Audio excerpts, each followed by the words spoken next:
Okay, so welcome back to our training video number 3. Once again, Edward Reformina here, author of Pinoy MLM Expose and the creator of Sponsor More Downlines. Una sa lahat, gusto ko magpasalamat sa lahat ng mga nag-like, sa lahat ng mga nag-comment, at sa lahat ng mga nag-post ng kanilang mga questions. Thank you so much. So, I hope na panood mo na yung ating video training number 2. Dahil dun sa training video number 2, pinag-usapan natin yung mga common MLM myths na pinaniniwalaan ng mga Pinoy networkers na pumipigil sa kanila para magkaroon ng resulta at maging successful sa kanilang mga business. Tinuro ko din do sa training video number 2 kung paano mo sasagutin yung top 3 most common MLM objections. So ngayong araw na to, in this video, pag-uusapan natin yung pinaka-importanting skill na kailangan mong matutunan as a network marketer. At yun ay ang closing skill. So bakit ba napaka-importante na matutunan natin at ma-master natin itong closing na to? Let me tell you a true story. Nung unang na-introduce sa akin ang network marketing, naisip ko kagad kung sino-sino yung mga tao na pwede kong matulungan do sa magiging network marketing or MLM business ko. Isa sa unang pumasok sa isip ko ay yung classmate ko nung college. Alam ko kasi yung hirap niya sa buhay. Kumbaga siya yung sumusuporta sa mga magulang niya, siya yung sumusuporta na sa buong pamilya niya, siya yung nagpapaaral ng mga kapatid niya. Gustong-gusto ko siyang mapasali sa business ko dahil alam ko na malaki yung maitutulong sa kanya at sa pamilya niya ng opportunity ko. Kaya ang ginawa ko, in-invite ko siya doon sa opportunity meeting ng company namin. Baga, sinet up ko siya ng appointment, nilibot ko siya doon sa opisina, pinakilala ko pa siya doon sa mga ibang partners namin. Kaso, hindi lang pala ganun kasimple. Hindi pala porket may intention kang tumulong ay magagawa mo na. To make the story short, hindi ko siya na-close sa business ko dahil wala pa akong kaalam-alam kung paano mag-close ng prospect. Wala akong kahit anong skill sa pag-close ng mga prospects. So sa madaling salita, hindi ko siya natulungan. Okay? Hindi ko siya natulungan. So kung katulad mo ako, nasa network marketing ako dahil nagustuhan ko yung idea na pwede kang maging successful habang nakakatulong ka din sa ibang tao. Mga sabi nga nila, network marketing is a people helping people business. Tama? Pero ito ang tatandaan mo. Kahit gaano pa kaganda ang intention mo na makatulong, hindi mo magagawang matulungan ang isang tao gamit ang opportunity mo. Hindi mo matutulungan yung mga kakilala, kaibigan o kamag-anak mo hanggat hindi mo siya nai-sponsor o nare-recruit sa business mo. Hindi mo siya matutulungan hanggat hindi mo siya nakuklose. Hindi mo siya matutulungan hanggat hindi mo siya nagiging downline. If you really want to help other people, kailangan mak-close mo muna sila sa network marketing business mo. Yun ang dahilan kung bakit kailangan mo ma-master ang skill na to. Ngayon may gusto kong ipakita sa'yo. This is Sponsor More Downlines training ebook. This is a 128 pages, very detailed how-to sponsoring training ebook. This is an exclusive training ebook na ginawa ko lang para sa team ko. Baga dito sa ebook na to, dito ko tinuro lahat ng mga sponsoring and recruiting strategies, approach and methods na natutunan at na-discover ko na tumutulong sa akin para makapag-sponsor ng up to 23 downlines per month. Okay, dito ko rin tinuro yung 5 easy steps of sponsoring.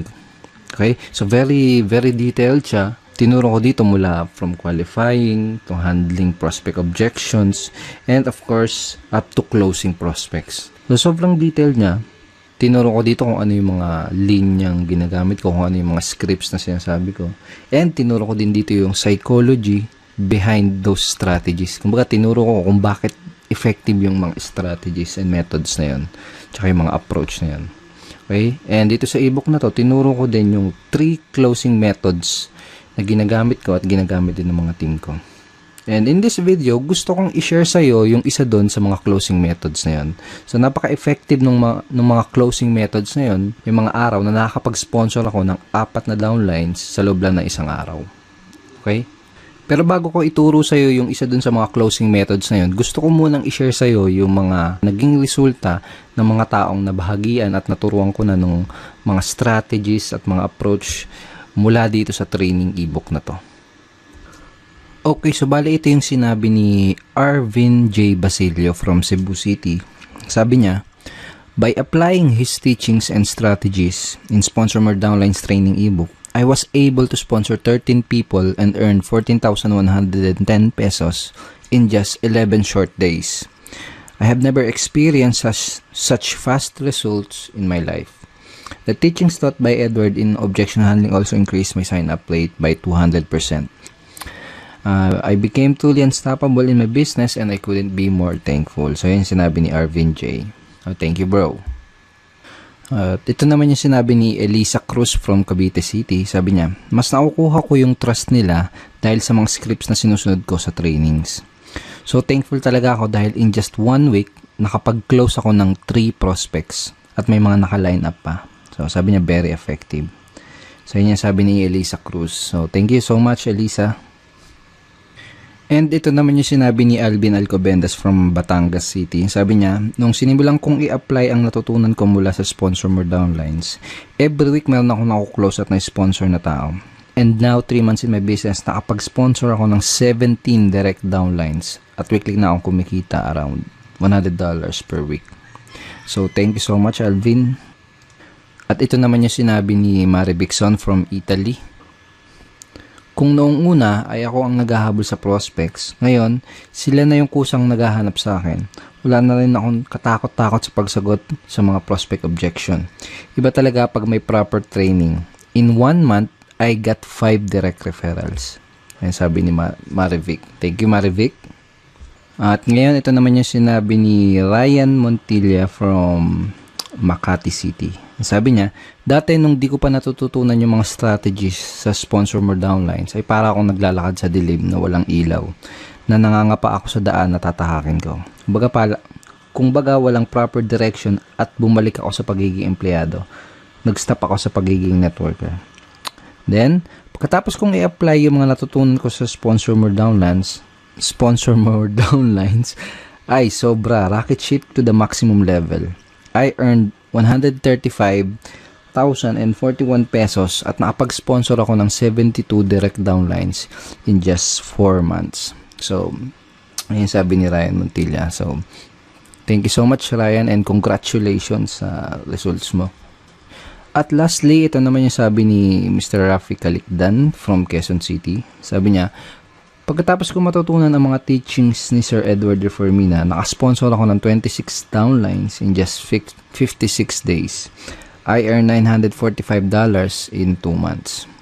I never expected na ganun ka-effective yung pag-apply ko ng natutunan ko. It has unleashed the leader potential in me. Ang leadership pala ay natututunan as long as you have the willingness, the proper knowledge, guidance, and training tool to help you grow your team tremendously. Ito pa sabi niya. Lahat ng natutunan ko, pinasa ko sa downlines ko, and the training material is indeed very helpful and powerful. Nakaka-proud lang na pati downlines ko ay nagkakaroon na ng results in just short span of time. So, yun sabi ni Rafi Calicdan from Quezon City. Thank you so much, Rafi, and congratulations din sa results na nakukuha mo. Yeah. Andito tayo ngayon sa loob ng Sponsor More Downlines training ebook. Dito tayo sa loob and papakita ko lang sa iyo saglit yung pinaka-content niya. Okay, so ito yung pinaka-content nitong training ebook na to. Right? So dito sa 3 closing methods, itong the consultant close ang gusto kong i-share sa iyo. Alright, so simulan na natin ngayon. Dito sa closing method na to, baga parang boss na boss yung dating mo. Okay? Para ka lang nag-i-interview ng mga nag-a-apply ng trabaho. So, para kang nag-i-interview ng prospects. Okay? Yun yung parang yung magiging flow niya. Pero ang kagandahan at saka pinaka-nagustuhan ko dito sa method na to, bukod sa napaka-effective niya, ay napaka-simple at madaling i-execute. So, perfect to, lalo na kung nagsisimula ka pa lang or kung bago ka pa lang na networker. Okay? So, kung nagsisimula ka pa lang, kayang-kaya mo kagad i-apply or i-execute kagad ang closing method na to. Pero kung matagal ka na sa network marketing, well, that's much better. Actually, mas maganda yun kasi, kumbaga, solid na yung confidence mo for sure. Kumbaga, mas madideliver mo na tong method na to ng smoothly at mas may execute mo siya ng mas maganda at mas maayos. Okay, pero don't underestimate the simplicity of this approach and this method, kasi kahit napaka-simple niya ay napaka-effective at powerful niya. Okay, so for example, napanood na ng prospect mo or nakita na ng prospect mo yung business opportunity presentation ng company nyo. For example, tapos na siyang umattend ng seminar or tapos niya nang makita yung video presentation nyo. Parang ganito yung magiging flow ng pag-i-interview mo dun sa prospect mo. Okay, so ito yung sasabihin mo sa kanya. Base dito sa mga nakita mo, tingin mo ba or naniniwala ka ba? Ganon. Base dito sa nakita mo, naniniwala ka ba na makakatulong itong business or opportunity na to sa'yo para yung reason why nila? Okay? So, make sure na bago ka mag-close is alam mo yung reason why ng prospect mo. Napaka-importante. I cannot tell you how important na malaman mo yung reason why ng prospect mo. Okay, so for example, ganito. Base dito sa mga nakita mo, base dito sa napanood mo, naniniwala ka ba na makakatulong itong opportunity na to sa'yo para mapatapos mo ng pag-aaral yung mga anak mo? Okay? Parang ganun. Base dito sa mga napanood mo, tingin mo ba makakatulong itong business na to para matulungan mo yung asawa mo sa mga gastusin nyo sa bahay? Parang ganun. Okay? Pag sinabi ng prospect mo, oo, tingin ko makakatulong itong business na to. So, yun mo sa kanya, itanong mo sa kanya, magkano yung gusto mong kitain kada buwan working part-time? Or full-time, kung gusto niya ng full-time. Okay? So, for example, ito yung sinagot ng prospect mo, kahit siguro mga 20,000 lang muna na monthly income.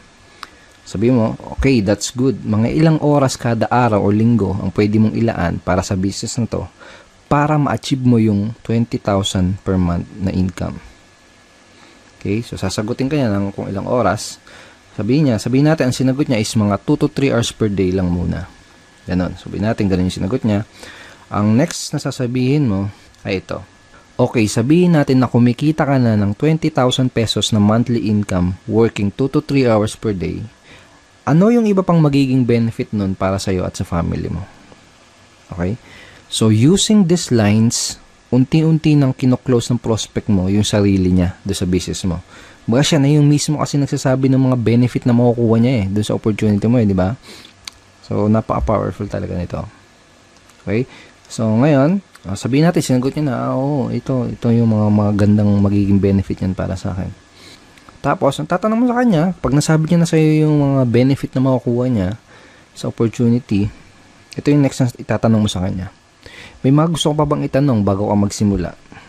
Okay? O kaya, ano yung mga questions na gusto mong masagot ko bago ka makapagsimula? Or, bago ka magsimula sa business na to, may gusto ka pa bang malaman?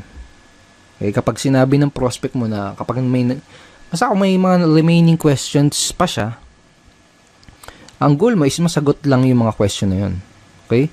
Ang goal naman kasi talaga natin is mabigay lahat ng mga kinakailangan na information para makagawa ng informed at sariling decision yung prospect natin.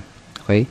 So, for example, may objection pa siyang natitira, kung may question pa siyang natitira, ang goal mo lang is masagot yun. So, make sure na napanood mo din yung video training number 2 natin dahil tinuro ko sa iyo yung mga tinuro ko dun sa video training na yun kung paano mo sasagutin yung mga most common MLM objections.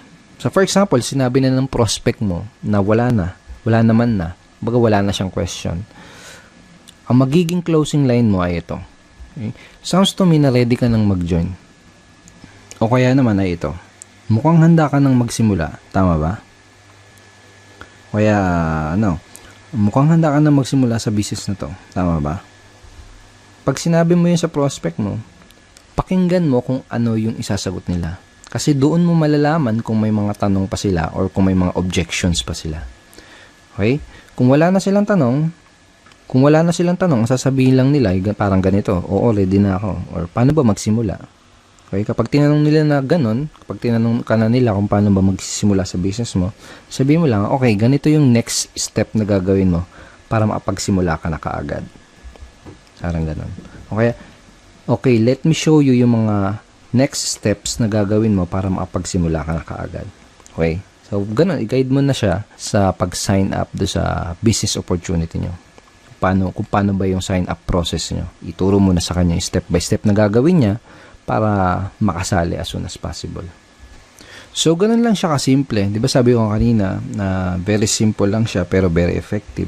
Pero ang kagandahan, pwede mo agad siyang i-apply at magamit sa business na ginagawa mo ngayon. And may mga ibang nagtatanong, natanong nila sa akin, paano kung iba yung isagot nila doon sa itatanong ko. Okay, for example, tinanong ko to, tapos iba yun naman yung sinagot nila, hindi kagaya ng mga example na binigay ko. Well, to tell you honestly, hindi naman kasi importante yung mga script eh. Kaya ang importante is yung psychology sa likod ng kumbaga ano yung reason kung bakit mo tinatanong yung mga questions. Anong reason kung bakit mo sinasabi yung mga example scripts na to. For example, okay, ganito yung next step na gagawin mo para makapagsimula ka na kagad. Basically, kapag sinabi mo yung ganito sa prospect mo, you are showing leadership. Kumbaga, tinuturuan mo siya, ginaguide mo siya. You're showing that you are a true leader. Napakita mo sa kanya na isa kang leader na kaya siyang i-guide sa proseso or do sa business. Parang ganon. Okay? Mas importante yung yung maintindihan mo o ma-internalize mo kung bakit mo sinasabi yung itong mga scripts na to. Okay? Kasi kapag naintindihan mo na ng maigi kung ano yung reason kung bakit mo sinasabi yung mga lines or script na yan, doon darating yung point na makakapag-improvise ka na ng mga sasabihin mo doon sa prospect na kinakausap mo. Okay, so ito yung consultant close method. Ito yung isa sa mga closing method na ginagamit ko para makapag-sponsor ng madaming downlines sa aking business. Okay? Ito yung isa sa mga closing method na tinuro ko dito sa loob ng Sponsor More Downlines training ebook. So, make sure na i-apply mo kaagad itong method na to sa business mo. Kung may kakausapin ka mamayang prospect, kung mayroong kakausapin bukas sa isang araw, make sure na gamitin mo agad itong mga lines na to para ma-practice mo kaagad, para masanay ka kaagad, para ma-internalize mo kaagad yung method, at para ikaw mismo makita mo din yung response at yung magiging resulta kapag ginamit mo tong closing method na to. So, I hope madami kang natutunan dito sa 3-part video training series natin, and I hope ay nag-enjoy ka sa panonood nitong 3 videos na to dahil ako mismo nag-enjoy ako sa paggawa nitong 3-part video training series na to para sa'yo. At ngayon, ang kailangan mo na lang gawin ay i-apply ang lahat ng mga natutunan mo mula dito sa training series natin. Pero syempre, hindi dito natatapos yung pag-aaral mo. Baga, hindi dito natatapos yung pag-educate mo sa sarili mo. Because network marketing is a continuous learning journey. Sabi nga nila, if you stop learning, you stop earning as well. So, dapat tuloy-tuloy. Dapat tuloy-tuloy yung pag-increase mo ng mga nalalaman mo. Dapat tuloy-tuloy yung pag-increase mo ng knowledge mo. At kapag ginawa mo yun, makakapag-acquire ka ng mga necessary skills. Mga skills na tutulong sa'yo para magka-resulta, para maging successful dyan sa business mo. Okay? So, may gusto kong ikwento sa'yo. Maiksing kwento lang to. And I'm sure may mapapulot kang magandang aral dito sa kwento na to. Pwede rin na narinig mo na to before, pero ito kwento ko pa din. Tungkol to sa isang lalaki na naglalakad sa kagubatan. So, naglalakad siya sa gubat. And habang naglalakad siya, may nakita siyang isang mangangahoy na nagpuputol ng puno. Okay? Nakita niya yung mangangahoy na yon na pagod at hirap na sa pagputol ng puno. Tagaktak yung pawis at napapamura pa sa hirap yung mangangahoy habang pinuputol niya yung puno. Ngayon, nagtaka yung lalaki na nakakita sa kanya doon sa mangangahoy. Ginawa niya, tinanong niya yung lalaki. Sabi niya, anong problema kaibigan? Ang sagot ng mangangahoy, mapurol kasi tong palakol na ginagamit ko. Kaya hindi ko maputol ng maayos tong puno. Ang sagot ng mangangahoy. Sabi ng lalaki, bakit hindi mo hasain yung palakol mo? Ang sinagot sa kanya ng mangangahoy, mahihinto kasi ang pagpuputol ko ng puno kapag ginawa ko yun. Mahihinto ako sa pagputol ng puno kapag hinasa ko tong palakol ko. Sagot ng mangangahoy. Sabi ng lalaki, pero kung hahasain mo yung palakol mo, mas magiging mabilis at mas madali ang pagputol mo dyan sa punong yan. Ang sagot ng mangangahoy, wala kasi akong panahon para huminto Habang mas lalo siyang napapagod doon sa ginagawa niya pagputol ng puno. Habang mas lalo siyang pinagpapawisan doon sa pagputol ng puno na yon. So, napailing na lang yung lalaki tapos naglakad na lang siya papaalis. Iniwan niya na lang yung mangangahoy. Maraming mga networker ngayon ang kagaya ng mga ngahoy dun sa kwento. Karamihan ay hataw lang ng hataw. Araw-araw hataw lang ng hataw. Kahit pinagpapawisan na, kahit hirap na, kahit wala pa ding resulta. Hataw lang ng hataw. Hataw lang ng hataw. Kumbaga hindi sila makapaglaan ng panahon para hasain ang sarili nila para mas maging effective at mas maging efficient dun sa ginagawa nilang negosyo. Now, I want to congratulate you dahil the fact na pinapanood mo ngayon ang video na to, katunayan lang yan na gusto mong maglaan ng oras at willing kang hasain yung sarili mo. Willing kang hasain yung mga skill mo. Pinatunayan mo sa sarili mo na willing ka talagang maging successful. So, congratulations. Tama yung ginagawa mo. Pagpatuloy mo yan. Once again, thank you very much for watching our training video series. Kung nagustuhan mo ang video training series na to, make sure na mapanood mo yung video na ipapadala ko sa'yo bukas. Dahil dun sa video na yun, malalaman mo kung paano ka magkakaroon ng access sa Sponsor More Downlines training ebook. Yes, bibigyan kita ng chance para magkaroon ng access dito sa dating exclusive training ebook na to. Magkakaroon ka ng chance para malaman ang lahat ng mga sponsoring and recruiting strategies, approach and method na tinuturo at ginagawa ko na tumutulong sa akin para makapag-sponsor ng madaming downlines na walang kahirap-hirap. At dun sa video na ipapadala ko sa iyo bukas, malalaman mo din kung paano mo makukuha itong Objection Crusher training ebook for free. Yes, gusto kong ibigay sa iyo itong Objection Handling training ebook na to for free. Pero napaka-importante na mapanood mo yung video na yun bukas dahil hindi ko alam kung ilang Pinoy network marketers lang ang hahayaan kong magkaroon ng access dito sa napaka-valuable at dating exclusive training materials na to. Kaya kung gusto mong magkaroon ng access sa Sponsor More Downlines training ebook at kung gusto mong makuha itong Objection Crusher for free, make sure na mapanood mo yung ipapadala ko sa yung video bukas. Kaya wag mong kakalimutan na i-check ang iyong email bukas, okay? Dahil ipapadala ko sa email mo yung link na pupuntahan mo para mapanood yung video na yun. Okay, once again, thank you so much. And kung hindi mo pa nakiklik yung like button sa baba, please click it and go ahead and share mo din tong page na to sa mga friends mo. And pwede ka din mag-comment dito sa baba ng video na to. At kung may katanungan ka, wag kang mahihiya mag-post ng iyong questions. And I will try my best na sagutin yung tanong mo. So once again, Edward Reformina here and see you tomorrow. Bye-bye. God bless.